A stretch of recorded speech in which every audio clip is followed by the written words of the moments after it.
വേനലവധിക്ക് ശേഷം സംസ്ഥാനത്തെ സ്കൂളുകൾ ഇന്ന് തുറക്കും. 3 ലക്ഷത്തോളം നവാഗതർ 1-ാം ക്ലാസ്സിലേക്ക് എത്തുമെന്നാണ് വിദ്യാഭ്യാസ വകുപ്പിന്റെ പ്രതീക്ഷ. പുതിയ അധ്യയന വർഷം മാറ്റങ്ങളുടേതാകുമെന്ന് വിദ്യാഭ്യാസ മന്ത്രി വി ശിവൻകുട്ടി പറഞ്ഞു. വലിയ മാറ്റങ്ങളുമായാണ് ഇത്തവണ സ്കൂൾ തുറക്കൽ. ഇന്ത്യയിൽ സ്കൂൾ പ്രവേശനോത്സവം നടക്കുന്ന ഏക സംസ്ഥാനം കേരളമാണ്. 10 വർഷത്തെ ഇടവേളയ്ക്ക് ശേഷം പാഠപുസ്തകങ്ങൾ പരിഷ്കരിച്ചു. 1, 3, 5, 7, 9 ക്ലാസുകളിലാണ് പുതിയ പുസ്തകങ്ങൾ. ലിംഗനീതി ഉയർത്തിപ്പിടിക്കുന്ന പാഠഭാഗങ്ങളാണ് ഇത്തവണത്തെ മറ്റൊരു പ്രത്യേകതയെന്ന് മന്ത്രി വി ശിവൻകുട്ടി പറഞ്ഞു. ലിംഗനീതിക്കപ്പുറം ഒരു സാമൂഹിക ജനാധിപത്യ അടുക്കള എന്ന് വേണമെങ്കിൽ പറയാം. ജനാധിപത്യത്തിൽ എല്ലാവർക്കും തുല്യ അവകാശങ്ങളാണല്ലോ.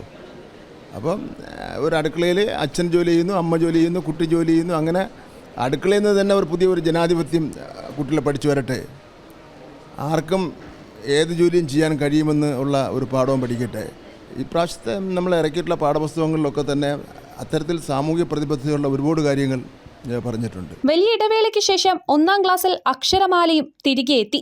മാറ്റമില്ലാത്ത പുസ്തകങ്ങൾ ഇതിനകം കുട്ടികളിലേക്ക് എത്തിക്കഴിഞ്ഞുവെന്നും മന്ത്രി പറഞ്ഞു. പാഠപുസ്തകങ്ങളുടെ വിതരണമൊക്കെ ചരിത്രം സൃഷ്ടിച്ചുകൊണ്ട് പൂർത്തീകരിച്ചു.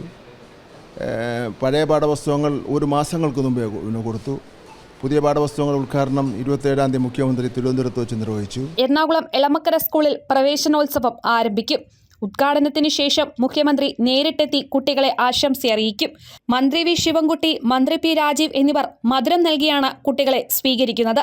പ്രതിപക്ഷ നേതാവ് വി ഡി സതീശൻ, മോഹൻലാൽ ഉൾപ്പെടെയുള്ള പ്രമുഖർ ആശംസകൾ അറിയിക്കും. കൈരളി ന്യൂസ്, കൊച്ചി.